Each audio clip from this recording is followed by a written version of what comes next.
하나님께서 오늘 우리에게 주시는 생명의 말씀은 빌립보서 4장 4절에서 7절 말씀이 되겠습니다. 이 말씀을 토대로 해서 기뻐할 이유를 찾으며 살자라고 하는 제목으로 하나님의 말씀을 전하려고 합니다. 요즘 기쁨이 충만하십니까?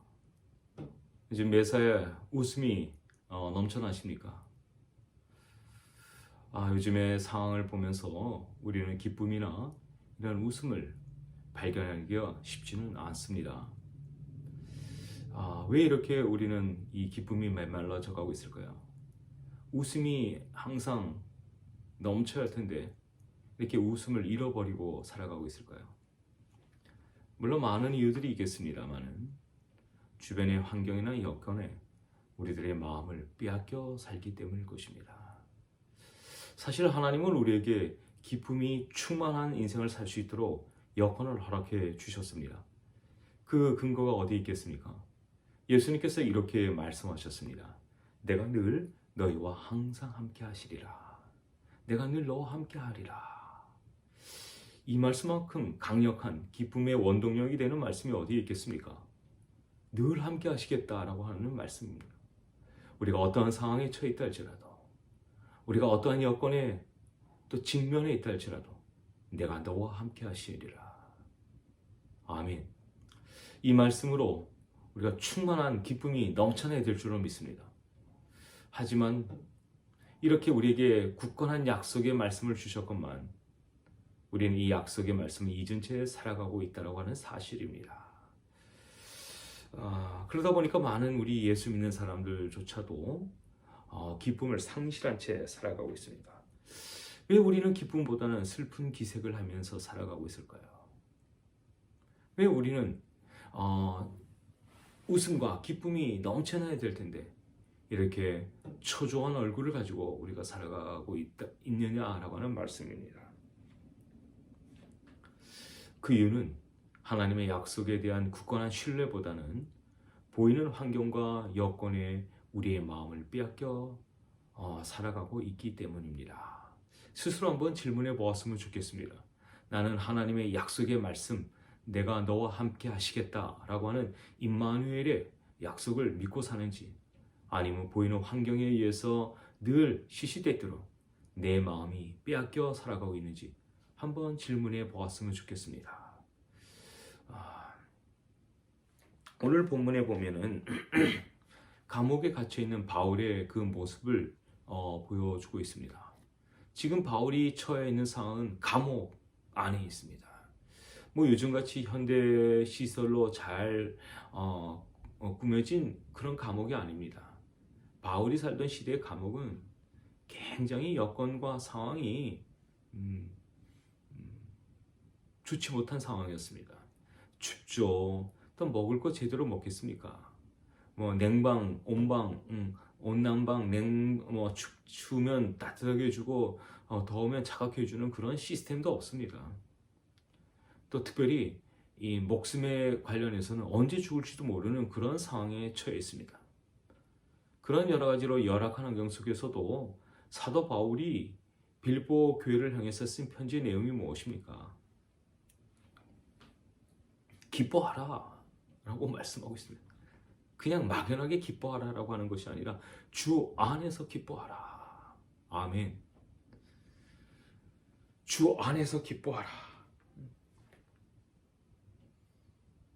그러시면서 자신도 주 안에서 기뻐하고 있음 뿐만 아니라 또 빌립보 교회 성도들을 향해서도 주 안에서 기뻐하라라고 공면하고 있습니다. 그럼 어떻게 이렇게 사도 바울이 이 열악한 환경 속에서도 기쁨이 충만한 채 살아갈 수 있었을까요? 오늘 이 사도 바울의 삶이 오늘 이 시대를 살아가는 우리들에게 좋은 영향력을 끼칠 수 있는 복된 말씀이 될 수 있기를 간절히 소원합니다. 첫 번째로는 환경과 상황에 얽매여 살면 기쁨이 충만할 수가 없다라고 하는 사실입니다. 환경과 상황에 붙들려 살면 기쁨이 메말라질 수밖에 없다라고 하는 사실입니다. 기쁨을 누릴 수 없다라고 하는 것을 가르쳐 주고 있습니다. 왜 많은 사람들이 이 기쁨을 잃었을까요? 철저하게 하나님 중심에서 살지 못하고 자기 중심에서 살기 때문입니다. 나 위주로 살다 보니까 조그마한 여건, 환경에 직면하면 그것이 큰 기쁨을 상실하게 하는 기회가 된다는 것입니다. 나의 위주로 생활하다 보니까 조금만 잘 안 돼도 실망합니다. 조금만 잘 안 풀려도 염려하고 걱정합니다. 그러다 보니까 기쁨을 누릴 수가 없는 거죠. 우리가 조그만 일에도 벌벌 떨거나 또 전전긍긍하는 경우들이 얼마나 많이 있습니까? 우리가 살면서 어려운 일에 부닥칠 수 있습니다. 누군가가 질문합니다. 너 왜 그렇게 슬퍼하니? 일이 잘 안 풀려서요. 일이 너무 꼬여서요. 뭐든지 나의 이주로 해석을 합니다. 그러다 보니까 조그만 힘든 일에 부닥쳐도 불안해하고 염려하고 근심하는 그런 경우들이 얼마나 많이 있습니까?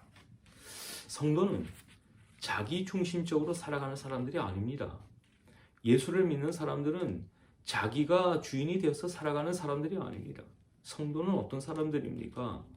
그리스도가 주인이 되어 살아가는 사람입니다. 그리스도를 주인으로 섬기며 살아가는 사람입니다. 성도는 그리스도가 중심이 되어야 합니다. 이 말은 무슨 말입니까? 그리스도를 중심으로 해석하고 바라보아야 된다라고 하는 사실입니다.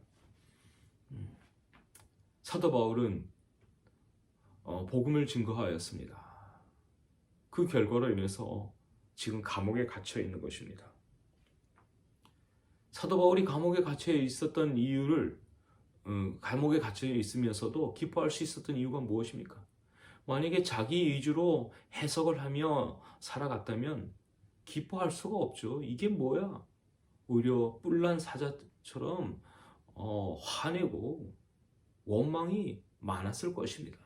하지만 사도 바울이 이렇게 감옥 안에서도 기뻐할 수 있었던 이유는 무엇입니까? 그가 그리스도를 주인으로 모셨기 때문입니다. 그리스도가 그 삶의 인생을 이끌어가는 리더자로 모셨기 때문입니다. 그래서 사도 바울이 고백하는 내용이 뭡니까? 내게 사는 것이 그리스도니, 내게 사는 것이 그리스도니. 얼마나 놀라운 고백을 합니까? 내게 사는 것이 그리스도니 내가 죽는 것도 유익함이니라. 아멘. 그리스도가 중심이 되었기에 지금 현실적으로 열악한 감옥에 갇혀 있습니다. 그 감옥에서 내가 언제 죽을지도 모르는 불안한 그런 상태에 놓여 있습니다. 그럼에도 불구하고 내게 사는 것은 그리스도니 내가 죽는 것도 유익하다. 오늘 이 코로나라고 하는 이 현실 앞에 많은 사람들이 불안해하고 전전긍긍합니다. 상황과 환경에 의해서 우리가 살아간다면 우리는 기쁨을 절대로 누릴 수가 없을 것입니다. 주님께서 주시는 이 평안함을 절대로 맛볼 수가 없을 것입니다. 철저하게 자기 이주에서 벗어나서 그리스도의 중심으로 해석하며 살았던 바울, 오늘 이 시대에 우리 예수 믿는 사람들이 가져야 될 참된 습관의 모습이 되어야 될 줄로 믿습니다. 두 번째로는 우리의 기쁨을 방해하는 것들을 과감하게 잘라내라. 오늘 본문 6절을 보면 아무것도 염려하지 말고 사도 바울이 감옥 안에서 빌립보 교회를 향해 이렇게 말을 합니다. 아무것도 염려하지 말라. 사도 바울의 입장에서는 아무것도 염려하지 않는다.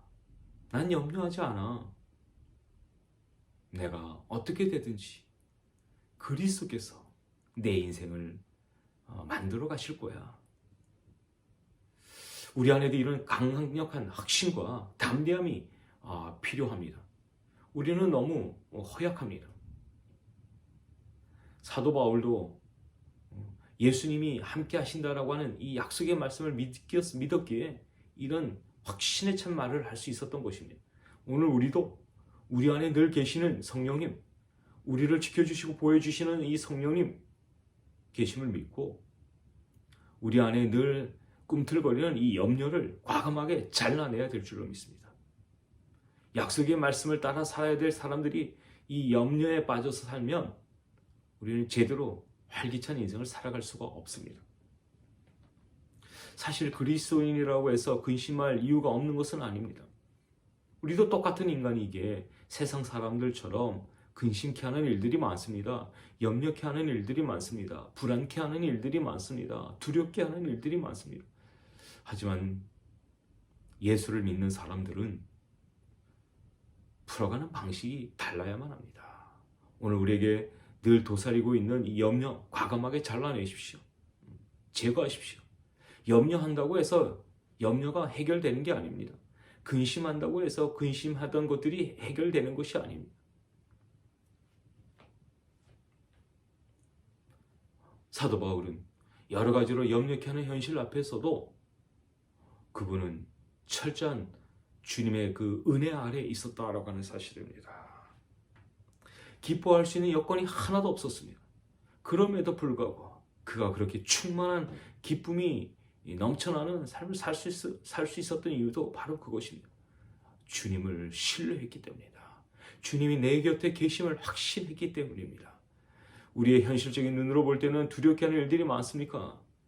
내 곁에 계시는 임마누엘 되시는 주님을 믿고 담대하게 살아가는 여러분 되셨으면 좋겠습니다.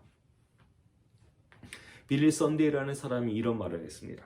만약 당신에게 기쁨이 없다면 당신이 신앙 어딘가에 구멍이 난 것이다 라고 말을 했습니다. 만약에 당신의 삶에 기쁨이 없다면 당신의 그 신앙의 그 형태 안에 구멍이 생긴 것이다. 구멍이 난 것이다. 그렇다고 한다면 이것을 해결할 수 있는 방법이 뭔가? 계속해서 빌리 썬데이는 말을 합니다. 하나님은 우리에게 기쁨을 빼앗아간 구멍을 메울 수 있는 방법을 주셨는데 그것이 바로 회개다. 회개다라고 이렇게 말을 했습니다. 사랑하는 성도 여러분, 임마누엘의 약속을 허락하셨건만 그 약속을 신뢰하지 못하고 보이는 것에 전전긍긍하며 살아오셨다고 한다면 이 시간 회개할 수 있기를 간절히 소원합니다. 주님, 제가 삶의 스타일이 너무 어리석었습니다. 하나님 용서해 주시옵소서. 오늘 회개의 기도가 있기를 간절히 소원합니다. 우리 안에 다시금 주님의 그 굳건한 약속 임마누엘, 이 임마누엘이 우리 안에 충만히 거해야 될 줄로 믿습니다. 지금까지 우리 안에 기쁨이 없으셨다고 한다면 자꾸만 샜다는 말씀이죠. 다시 우리 안에 그 기쁨이 충만할 수 있도록 우리 하나님 앞에 회개의 기도가 있어야 될 줄로 믿습니다. 마지막입니다. 명령은 수행될 때 아름답다. 명령은 수행될 때 아름답다. 우리에게 있어서 주님이 요구하시는 것 중에 하나가 순종입니다. 하나님은 말씀하시고 사람들은 그 말씀에 순종하는 거죠. 순종의 아름다움, 두말할 나위가 없죠. 순종의 그 아름다움은 물론 그 순종을 수행하는 과정에서 어려움도 있습니다. 역경도 있습니다. 육체적인 고난도 있습니다. 하지만 그 순종을 이루었을 때 다가오는 그 보람, 기쁨은 형언할 수가 없습니다. 주 안에서 기뻐하라. 오늘 이 열악한 환경 속에서도 우리 주님의 임마누엘 되심을 믿고 주 안에서 기뻐할 수 있기를 간절히 소원합니다. 우리의 그 기쁨이 충만하여서 누군가에게 흘러가는 기쁨의 소스들이 되기를 간절히 소원합니다. 여러분 가정 안에 모두가 다 얼굴들이 근심으로 또 염려로 가득 차 있으십니까? 바로 여러분이 먼저 기쁨의 근원이 될 수 있기를 간절히 소원합니다. 우리 주님이 주시는 그 기쁨이 여러분 주변의 가정들에게 또 이웃들에게 흘러가는 주님의 통로로 쓰임받기를 간절히 소원합니다. 세상은 우리를 뒤흔들고 있고 또 우리를 힘들게 하고 있습니다. 하지만 그 세상을 이기신 우리 주님의 임마누엘, 나와 함께 하심을 믿고 그 열악한 환경 속에서도 기쁨으로 이 어려움을 극복할 수 있기를 간절히 소원합니다.